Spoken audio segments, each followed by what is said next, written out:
Hola Alfredo, pues muchas gracias por acompañarnos en estos contenidos digitales del Museo Casa Estudio Diego Rivera y Frida Kahlo. Nosotros la verdad teníamos mucho interés en entrevistarte porque pues eres una persona no solo muy ligada al museo, sino a la figura de Juan O'Gorman. Eres director del documental Como una pintura nos iremos borrando y conoces como nadie a Juan O'Gorman. Entonces, ahora que vamos a estar festejando su aniversario en julio, pues queríamos platicar contigo. Estás escribiendo un libro, o que ya lo acabaste, que está en proceso, sobre él, que obviamente todos querremos saber de él y platicar contigo cuando esté publicado, y que mucho pasa por una obra que tú has analizado muchísimo, que es el autorretrato múltiple, que es parte de la colección del Museo de Arte Moderno del Limbal, y que es un cuadro que tú conoces muy bien. ¿Nos platicas un poquito sobre este cuadro? Y sobre tu libro, sobre lo que tú quieras, claro. Ajá. Bueno, pues con muchísimo gusto, porque mira, justamente al acercarme a O'Gorman era porque conocía muy bien el autorretrato, lo había observado muchas horas en el museo y porque empecé a idear una construcción en la cual yo iba a filmar a O'Gorman viejo de la manera como él se pintó justamente en el año de 1950, curiosamente que exactamente a la mitad del siglo XX. Entonces, yo tenía planeado, lo que pasa es que no acabé de filmar, porque él se suicidó, pero yo quería ponerlo de espaldas, con su espejo lateral y pintándose un autorretrato, pero eso no le gustó mucho la idea de pintarse un autorretrato viejo, entonces lo estaba de alguna manera negociando o cabildeando para llegar a eso. Pero entre todo eso, pues el análisis de la obra era muy profundo. Y ahora, en efecto, que me puse ya a escribir lo que en relación a cosas que él me dijo y a cosas de que también yo he descubierto y relacionado de la vida de él y de la obra, pues he encontrado una manera de estructurar el cuadro con la lectura más didáctica, más simple, porque a pesar de ser un cuadro de Caballete, es como un mural, porque es una obra estructuralista, pero en vez de estructurar una época histórica o un suceso histórico como la independencia o la revolución o los sucesos históricos, él está estructurando a su propio individuo y la propia psicología de él mismo, ¿no? Entonces, al dividirlo y empiezo la lectura al contrario de la mayoría de los murales que empiezan de izquierda a derecha y empiezan un recorrido. Lo podemos ver en el aeropuerto, cómo va evolucionando todos los aparatos que van volando y el hombre que va conquistando el aire y todos los inventores. Entonces, como esa evolución pues, siempre va de la izquierda a la derecha. Y entonces, para una lectura más conveniente, más fácil, yo lo he dividido en tres partes y he empezado de la derecha a la izquierda, ¿no? En la parte superior está una bandera donde dice soy mexicano. Y igual la película empieza diciendo soy mexicano porque es una obsesión entendible porque como es irlandés, su padre es irlandés y su madre, aunque es mexicana, tiene sangre irlandesa. Entonces, él siempre necesita una reafirmación de nacionalidad porque está siendo parte de los movimientos más importantes de la cultura mexicana, ¿no? Y claro que no quiere ser visto como un extranjero. No es un extranjero, pues nació en Coyoacán, sus hermanos también, pero siempre en toda su obra va a haber esta reafirmación de nacionalidad y va a haber banderas en los aires y va a haber banderas con personajes. Entonces, la bandera mexicana es una parte de toda su estética, ¿no? Eh, Incluso en donde vivía arriba de su chimenea ya había hecho un pequeño mosaico de piedrecitas y era el águila del escudo mexicano, o sea, era un poco una religión, la mexicanidad, ¿no? Y luego en esa misma sección, primera derecha, aquí hay un punto que es fundamental, que es el espejo. Él me, hablamos de eso y él me decía que realmente se preocupaba que el cuadro no se entendiera. Entonces, por ejemplo, era muy importante que el espejo se entendiera como espejo. Se considera que no tenía la técnica tan perfecta para que el espejo fuera como un espejo de Jean Van Eyck o de, ¿no? En fin, muchos autorretratos notables han usado un espejo en la plástica mexicana, como Montenegro y Julio Castellanos. Pero el espejo de O'Gorman es fundamental porque nos delata dónde está sentado él pintando. Entonces el espejo pasa a ser como en el cuadro de las Meninas. El espejo nos revela el espacio donde se encuentra. Bajando por este lado derecho del cuadro, un punto que es fundamental en la franja central, horizontal, a su lado derecho está el espejo, que él me insistió en que se propuso muy claramente que se entendiera como un espejo, que no fuera un espectador a pensar que es otro retrato más, en fin, que hubiera una confusión. Entonces, por eso al espejo le pone adelante una manzanita y otro canarito para que se vea que es el reflejo del espejo, ¿sí? Y el espejo, como en las Meninas de Velázquez, tiene un juego visual importantísimo, porque el espejo nos delata dónde está Juan sentado, pintado. Y hay juegos, parece que está en un interior, en su estudio, pero el espejo refleja hacia el lado contrario un campo abierto, como otros autorretratos donde él nada más se pintó así en medium shot, término cinematográfico, pero atrás un campo abierto, porque recordemos siempre que se trata de un gran paisajista. Entonces el espejo nos delata dónde está Juan pintando, ¿no? El verdadero Juan, el que se refleja, porque hay muchos Juanes, pero el verdadero Juan es el que está de espaldas pintando. Uno reflejado, en el espejo nos muestra el espacio abierto donde se encuentra, el juego visual, como las Meninas que nos muestra el espacio donde están. Más abajo, otro Juan que la paradoja si es él o somos nosotros, porque solamente es una mano con su pincel que entra y puede ser el plano de nosotros espectadores, ya no el plano del cuadro, ¿no?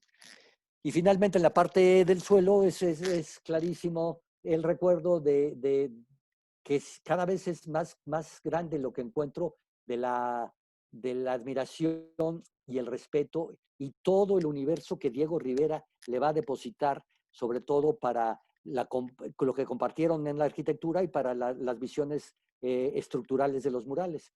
Entonces, desde luego, esa ranita dice, pinta mi retrato, está posada sobre un plano heliográfico que sin duda alguna es la casa estudio, donde tú eres felizmente la directora y que todos celebramos que tú tengas ese espacio que esté bajo tu dirección. Están las escaleritas dibujadas en este plano. No hay duda que es la casa, no hay duda que es la alusión a Diego Rivera. Yo se lo pregunté y no me dijo sí es Diego y todo, pero nos pusimos a platicar de más cosas y toda la conversación versó sobre Diego Rivera. Y luego, bueno, es un lado sumamente importante. 2 de los 3 canarios están de ese lado. Y también de abajo hacia arriba está la parte central del retrato. Juan, el verdadero Juan sentado en un equipal. Esto es muy importante porque él prefiere una pieza de artesanía mexicana, de arte popular, ¿ok? Uno de sus temas principales y favoritos, también transmitido por Diego, la admiración al arte popular. Podría estar sentado en una silla tipo la silla Basilio Kandinsky, ¿no? De los diseños de la Bauhaus que él conocía perfecto y admiraba, ¿no? Entonces, en vez de tener una silla europea moderna, ese trono donde él está tan bien apoltronado, pues es un equipal de Jalisco y es su símbolo de ese arte de hilos, manuales, de artesanos, de gente que se transmite de una generación a otra sus saberes y todo ese mundo que él admira y él quiere mucho, ¿eh? Fue tal vez Atl quien transmitió eso, él fue el primero, tal vez, no es posible, pero de lo que tú hablabas, de toda una generación y de un otro tipo de México, realmente la comprensión del arte popular, ya quisiéramos ahorita que nos tenemos que replantear la cultura y el arte, tengamos presentes esto, ¿no? Entonces aquí, pues se delinean ejes extraordinarios como este eje diagonal que parte el pincel y llega hasta la escuadra. En fin, afortunadamente existe de cada obra los croquis, y de esos croquis nos marca toda la ingeniería y toda la estructura que tiene cada uno de los cuadros. Entonces ahí vemos el pintor Juan O'Gorman real, que pinta a un Juan O'Gorman alter ego, un O'Gorman que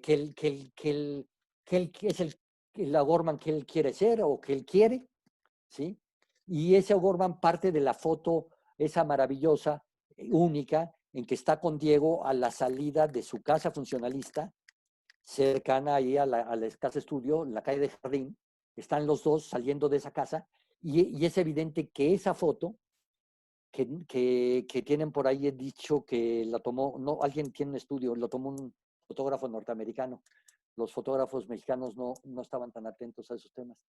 Pero es esa cara, ese Juan así despeinado, ese Juan que es el enfant terrible, es el arquitecto que está renovando la arquitectura moderna de su país, es ese Juan que tiene una chispa de excentricidad y sabe que es capaz de hacer un arte que va a traer grandes transformaciones. Ese Juan ya pintó muchos murales, ya pintó los murales del aeropuerto, los murales en Pulquerías, los murales en Azcapotzalco, los murales el mural es importantísimo que tú tienes en el boceto en la primera casa funcionalista que está junto a la casa estudio. Entonces, ese es el Juan alter ego, ese es el Juan que él pinta y quiere evocar, ¿no? Y finalmente tenemos este lado izquierdo del cuadro, donde Juan, sí es cierto que es el Juan arquitecto, ¿sí? Trae el plano, no ya de otra casa, sino del mismo autorretrato, su raqueta de tenis, porque le gustaba jugar tenis. Hablaba de eso, que estaba muy sano y muy fuerte de joven, y jugaba tenis ahí donde ahora está construida la casa estudio de Diego, ¿sí? Y su saco de tweed era pues, de arquitecto joven que va a negociar trabajos con particulares y con instituciones, ¿sí? Su escuadra en la mano, que marca los ejes y que es todo un símbolo que él admiraba porque era todas estas cosas de Pitágoras, Euclides, todo ese mundo de la geometría clásica griega y todo eso lo conocía perfectamente, ¿sí? El sol y la luna, hasta la parte superior arriba, símbolos que repite constantemente. No hay casi un solo mural donde no estén el sol y la luna presentes. Es una constante en la mayoría de la obra de O'Gorman, ¿sí?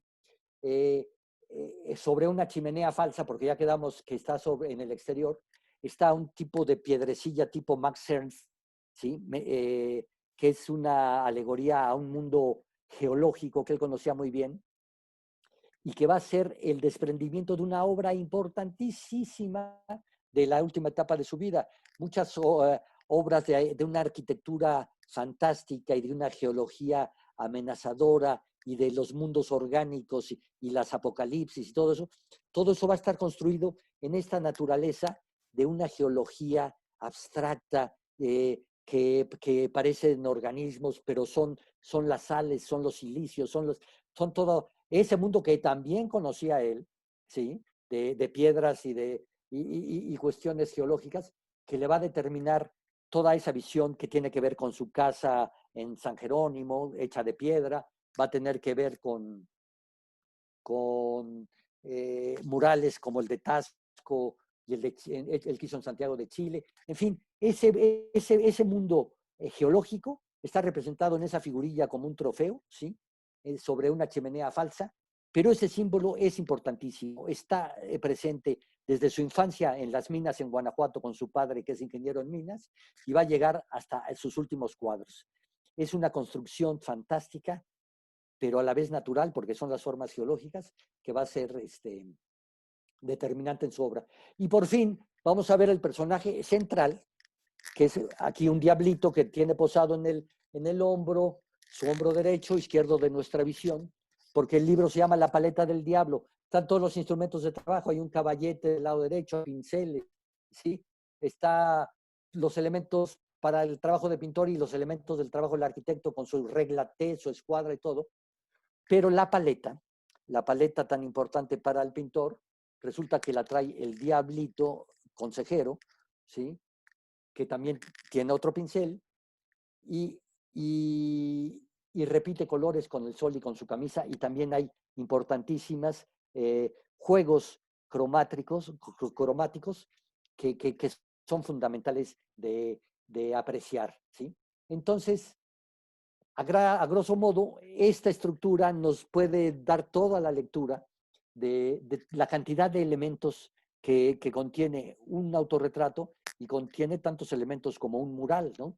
Y conociéndolo a él, pues encuentra uno muchas de sus obsesiones, de las cosas que lo atemorizan, de las cosas que lo hacen feliz, de sus constantes, ¿sí?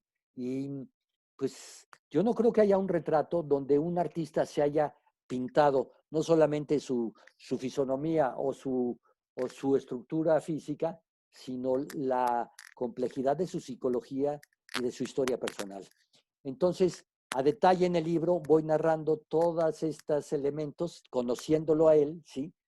Para entender que se trata de un autorretrato descomunal, ¿sí? Que se inserta en la historia de la pintura mundial, porque podemos hacer los comparativos con muchos autorretratos, y está difícil que alguien haga un mapa de la psique humana tan complejo como el que logró Juan. Sí, totalmente de acuerdo. Sí, creo que es una de las obras más completas y además, bueno, en el Museo de Arte Moderno casi siempre se exhibe como parte de su colección, porque sí, tienen dos cuadros muy importantes de él, ese y la Ciudad de México, que también pues es una visión muy crítica de la construcción de una ciudad en construcciones. Verdaderamente es sorprendente cómo Juan O'Gorman cuando dedicó su vida a la arquitectura, estuvo obsesivamente dedicado a estudiar cómo construir escuelas, cómo construir una casa funcionalista, y cuando decidió dedicarse a la pintura, porque hubo un momento en el que deja la arquitectura un tiempo, pues construye estas impresionantes obras que son súper meticulosas, porque además tiene una gran admiración por los maestros renacentistas. Digo, se ve como el bagaje cultural, ¿no? Que ya nos has dicho. Pues nada, Alfredo, te queremos dar las gracias de veras por esta conversación. Ojalá no sea la última, ojalá tengamos chance de hablar contigo muchas veces más. Queremos volver a proyectar tu documental. Nos encantaría hablar sobre tu libro cuando esté publicado. Entonces, pues ya vemos cuánto hay que hablar de O'Gorman contigo y seguramente estaremos pues volviéndote a invitar y a buscar. Muchísimas gracias. Gobierno de México.